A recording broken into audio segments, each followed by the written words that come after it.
নমস্কার বন্ধুরা, প্রিয় পিএম চ্যানেলে সবাইকে স্বাগতম। চলে আসলাম আবারও আমি তোমাদের কাছে নতুন একটা রেসিপি নিয়ে। আজ আমি বানাবো দুর্দান্ত স্বাদের এঁচোড় চিংড়ির রেসিপি। এঁচোড় চিংড়ি তো অনেকভাবে রান্না করা যায়। আজ আমি দেখাবো একদম সহজ পদ্ধতিতে কিভাবে এঁচোড় চিংড়ি তৈরি করা যায়। রেসিপিটি শুরু করার আগে সকাল বন্ধু কোনো তবে একটা লাইক দিয়ে ভিডিওটা দেখা শুরু করবে। আর দেখো, এখানে আমি একটা কড়াই বসিয়ে দিয়েছি। কড়াইতে দিয়ে দিয়েছি সর্ষের তেল। চেষ্টা করবে সর্ষের তেলে রান্না করতে। সর্ষের তেলে রান্না খেতে হয় দুর্দান্ত। সাদা তেলেও রান্না করা যায়, আমিও রান্না করি যখন যেরকম পারি। আর দেখো, তেলটা দিয়ে আমি তেলের মধ্যে দিয়ে দিয়েছি অল্প পরিমাণে একটু হলুদ গুঁড়ো। হলুদ গুঁড়োটা দিয়ে একটু নাড়াচাড়া করে আমি দিয়ে দিচ্ছি চিংড়ি মাছগুলো। এখন চিংড়ি মাছগুলোকে আমি ভেজে নেব। চিংড়ি মাছগুলো ভেজে নেওয়া হয়ে গেছে, নামিয়ে নিচে ওই কড়াই দিয়ে দিচ্ছি হচ্ছে তেল। তেলটা দিয়ে গরম হয়ে যাওয়ার পর এখানে আমি দিয়ে দিব হচ্ছে এঁচড়গুলোকে বন্ধুরা আমি সেদ্ধ করে আগে রেখেছি। সেদ্ধ করে এঁচড়গুলো দিয়ে দিচ্ছি এখানে। এঁচড়গুলোকে আমি অল্প একটু লবণ দিয়ে সেদ্ধ করে রেখেছিলাম। আর এখন সে এঁচড়টি দিয়ে আমি এখানে দিয়ে দিচ্ছি অল্প পরিমাণে একটু হলুদ গুঁড়ো দিয়ে খুব ভালোভাবে এটাকে একটু আমি ভেজে নেব। আমি 3-4 মিনিটের মতো এঁচড়গুলোকে খুব ভালোভাবে ভেজে নিয়ে এখন নামিয়ে নিচ্ছি। একটা সাইডে সবগুলো এঁচড় নামিয়ে রেখে দিচ্ছি। আর এখন আমি ওই কড়াইতে আবারও দিয়ে দিব হচ্ছে অল্প পরিমাণে একটু তেল। তেল দিয়ে এখানে আমি দিয়ে দিব হচ্ছে আলু। আমি এখানে মাঝারি সাইজের 2টো আলু দিয়েছি। তোমরা এখানে কম বেশি যেরকম তোমাদের প্রয়োজন দিতে পারো। আলুটা দিয়ে আমি খুব অল্প পরিমাণে একটু লবণ আর একটু হলুদ গুঁড়ো দিয়ে আলুটাকেও খুব ভালোভাবে আমি ভেজে নেব। খুব ভালোভাবে ভেজে নিচ্ছি। ভেজে নিয়ে আলুগুলোকে আমি এখন নামিয়ে নেব। আলুগুলোকে আমি এঁচড়ের সাথে নামিয়ে নিয়েছি। আবারও সেমভাবে আমি কড়াইতে দিয়ে দিচ্ছি অল্প পরিমাণে একটু তেল। তেল দিয়ে এখানে আমি দিয়ে দিব হচ্ছে গোটা এলাচ, দিয়ে দিব 2-3টে লবঙ্গ, একটু গরম মশলা গোটা, দিয়ে দিব 2টো শুকনো লঙ্কা, একটা তেজপাতা, আর দিয়ে দিব আধা চা চামচের চাইতেও কম গোটা জিরে দিয়ে এটাকে আমি 20 সেকেন্ডের মতো ভেজে নেব। ভেজে নিয়ে আমি এখানে দিয়ে দিব হচ্ছে পেঁয়াজ কুচি। আমি এখানে মাঝারি সাইজের একটা পেঁয়াজ নিয়েছি। পেঁয়াজ কুচিগুলো দিয়ে দিয়েছি। দিয়ে আবারও আমি এটাকে 2 মিনিটের মতো ভেজে নেব।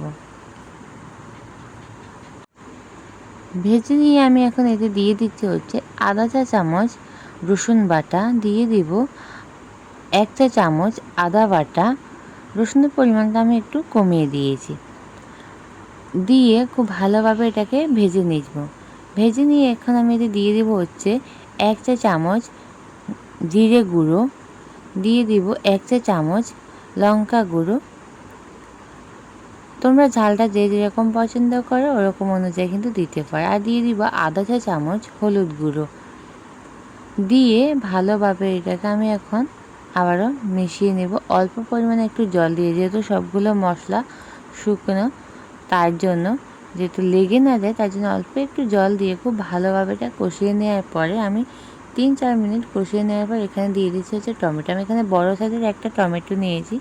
টমেটোটা আমি পেস্ট করে নিয়েছি দেখো। নিয়ে এখন এটা আমি দিয়ে দিচ্ছি হচ্ছে আধা চা চামচ লবণ দিয়ে খুব ভালোভাবে আমি মশলাটা কষিয়ে নিচ্ছি। কষিয়ে নিয়ে এখন আমি এতে দিয়ে দিব হচ্ছে ভেজে রাখা এঁচড় আর আলুগুলো। সবগুলো দিয়ে আবারও খুব ভালোভাবে নাড়াচাড়া করে নিচ্ছি। নাড়াচাড়া করে আমি এটাকে আবারও 4-5 মিনিটের মতো খুব ভালোভাবে কিন্তু মশলার সাথে কষিয়ে নেব বন্ধুরা। তারপরে 2-3 মিনিট যাওয়ার পর আমি এখানে দিয়ে দিব হচ্ছে ভেজে রাখা চিংড়ি মাছগুলো।